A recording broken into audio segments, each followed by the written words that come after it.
children face so many challenges growing up, issues like peer pressure and drugs, alcohol and smoking, but there is a magazine out there to help children make good choices and keep them safe. It's called SOS, Children's Safety Magazine, and it's available free to children around our province. Here to talk more about it are Mark and Ted Hallaby, two brothers that are involved in orchestrating this magazine. Thank you so much for coming in today. Okay, Mark, I want to begin with you. Sure. How did this idea for this magazine all take shape? How did it get started? Well, in 2002, my son, who was 5 at the time, was actually struck in a crosswalk. He was on his scooter, and there was a car that was slowing down but then accelerated, ironically enough, by a nurse. Luckily, he was wearing his helmet, and one of the things that kind of brought it to my attention was when I rushed to the hospital, and the first thing the doctor said is, luckily, he was wearing a helmet. So I think that's what kind of made us realize that, you know, we need to do something to raise some awareness and get a publication out there.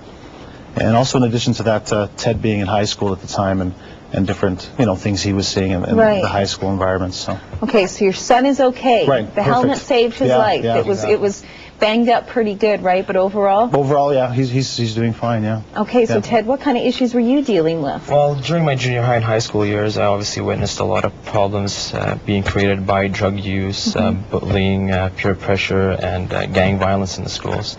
So that was all during that time. I was actually completing my grade 12. Right. Once we started the publication, me and Mark sat down and we collaborated and decided to start magazine to, promote awareness to the children, to teach them about the proper steps that they can take to prevent, drug use. And, being put in those situations. So who is this magazine targeted to? Is it to parents or is it to children? It's to both. The beauty about this publication that the articles in there cover everything from the overlooked issues like dressing for the weather or something like nutrition.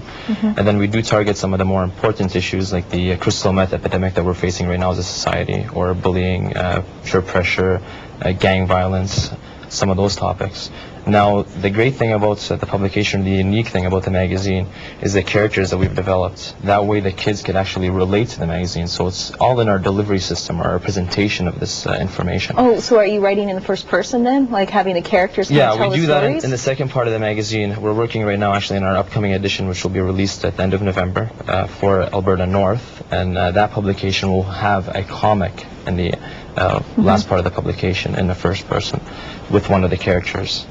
So. What's the response been like so far? Like how big is your circulation? It's very surreal to us as well. We started doing this from our home, from our basement in 2002. Isn't that how all great ideas start? Somewhere in the basement and go from there? And we started, we started with a readership of 3,000 copies in Edmonton, 3,000 kids. Now in 2005, we're covering all of Alberta, Saskatchewan, Manitoba, and the territories, and we have a readership of over 300,000 kids annually. Holy man. Yeah, so as far as the response we're getting, it's overwhelming. RCMP, school resource officers, educators, kids. I'd have to say our most heartfelt response actually was 2 days ago. A gentleman by the name of Roger from Red Deer, who's a crystal meth survivor. And he actually called us literally in tears and said, you know what, I picked up your magazine at an RCMP detachment, and his exact words were, I wish there was something like that out there for me.